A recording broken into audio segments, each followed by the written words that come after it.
Hey there, it's Chris, CKR Solar, and I'm sure you can hear my electrician singing in the background.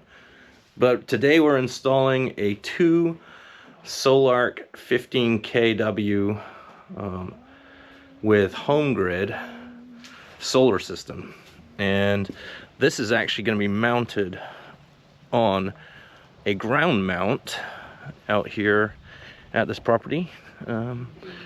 We're tying it all in with a customer's generator, and he has a 400 amp service. So the inverters and the batteries are paralleled in order to achieve that. Pretty cool. Gonna probably spend some time talking about the Solark inverters and, you know, the stackable home grids. Pretty amazing. And we are installing the Silfab Elite, made here in the US, so go Silfab.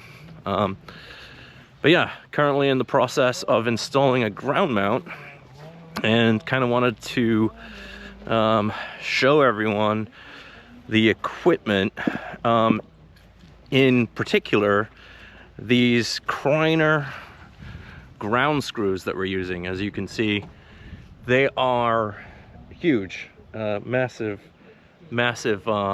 piece of kit that we're going to put these into the ground, and then you know, that we're going to use that as the foundation. So the idea with the ground screw is we're not using concrete, but there is a drawback. Think of the soil in Florida, and you know, it's usually sandy, pretty easy to get through. If you're ever out there gardening, it's you know, easy to dig through. But the soil here is just the worst clay soil that is imaginable.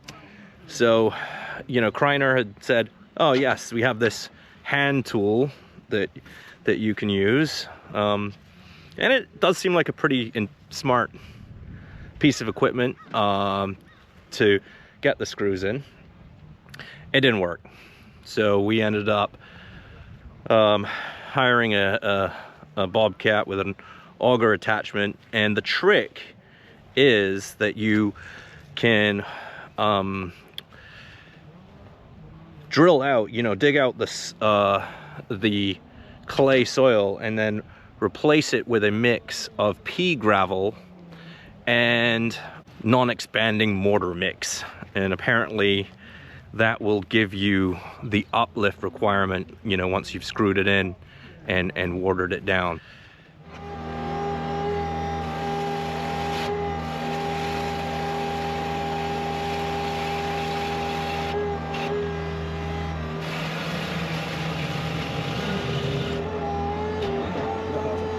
We've obviously gone with an iron ridge kit, so using the XR1000 rails, and they're very helpful. And Green Tech in Pensacola helped us to put that together, got it out here, and yeah, super excited. So pretty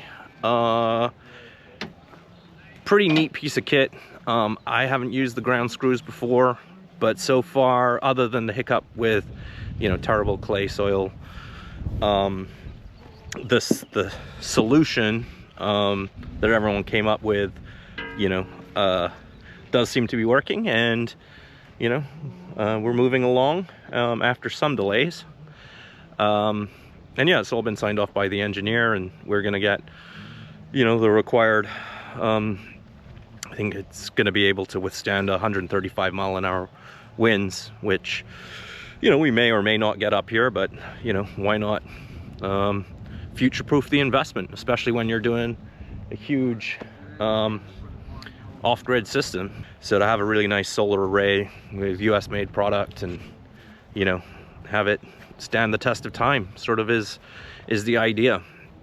So I'm probably going to post a few more videos about this install, because we have, you know, the Solark inverters, and they're actually the EMP-hardened ones, and then we've got the home grid batteries, and then of course, you know, one of our favorite solar modules, the Silfab Elite. And yeah, all in all, a solar nerds project.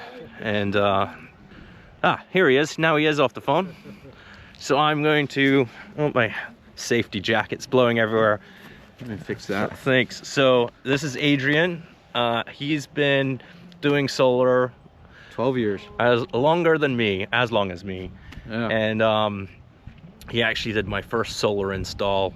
It was an Outback battery, an Outback inverter on a forklift battery that we did for that crazy customer down south. Fort Myers, yes. Oh no, I've gone and put mud all over you. This is my work jacket, so okay, this well, is that's the all one right that then. gets dirty. So Adrian was kind enough to bring his expertise, especially with wiring in the Solar system With the home grid batteries. Home grid batteries. So pretty excited about that. We've now experienced the pain of the clay mud, but we've got through it, and hoping for some progress. So thanks, everybody.